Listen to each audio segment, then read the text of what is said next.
Guys, magandang hapon. Binondo Church. Nandito ako ngayon guys sa harapan ng Binondo Church.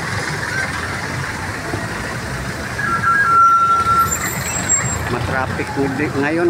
Grabe sa Divisoria ngayon. Sobrang traffic. Nagpapahinga lang ako guys. Mga 10 minutes sabay alis na rin. Titignan ko lang yung ano rito. Tinunan ko lang yung Binondo Church. Yung plaza. Binondo. Yan. Napakaganda ng Binondo Church guys, oh. Panahon pa ng hapon to eh. Panahon pa pala ng Kastila yung Binondo Church na to. Maganda siya sa paningin. Kaya lang remodel na to eh.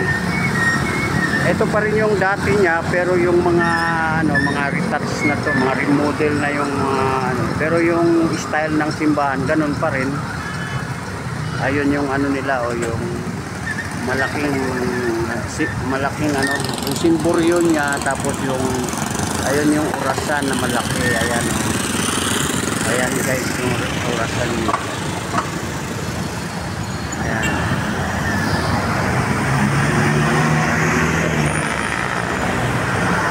ayan yung Binondo, mga sa Binondo, mga building sa Binondo ng mga Chinese ang mga may-ari. Chinese ang mga nakatira. At ayan naman yung kanilang fountain dito sa Binondo Park. Maganda dito guys eh. Malilim kasi maraming puno. Ayan oh, ang daming puno oh. Kaya mahangin na malilim. Hindi nga lang sa masyadong sariwa ang hangin kasi pusod ng Maynila ito eh. Alam mo naman ang pusod ng Maynila, maraming sasakyan. Papahinga lang ako ng mga 10 minutes dito kasi naambon at papahinga lang, pero sisibat na rin ako maya maya, kaya kinunan ko na lang ng video itong lugar na to sa ayan Juan Luna sa Binondo pa ito sa Binondo.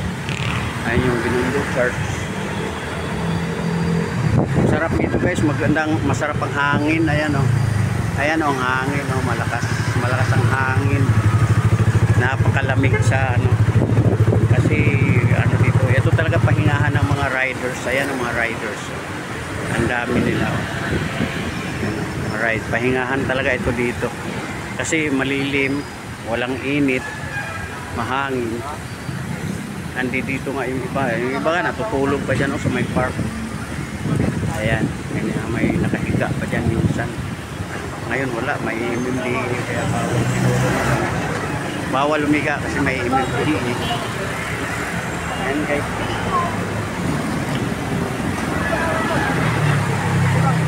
ito lang ang libangan ko dito pag pag kukunan ko ng picture yung kalakaran dito sa Binondo Plaza. Ayan, may establishment na kasi yan dyan na maraming mga nagtitinda ng mga tela. Ayan oh. Yan, may malaking TV pa sa taas oh. Ads ng mga nagtitinda dyan. Okay guys, paki-like and share, comment na lang nitong video to, at ang mga shout out sa mga friends ko, sa mga ka-groups ko. Shout out sa inyo, pakitangkilik na lang itong video ko at follow na lang kung hindi pa nakapag-follow, paki-follow na lang po. Okay, hanggang dito na lang yung video ko. Maraming salamat po sa mga manonood nito. Ayan lang po. Bye bye.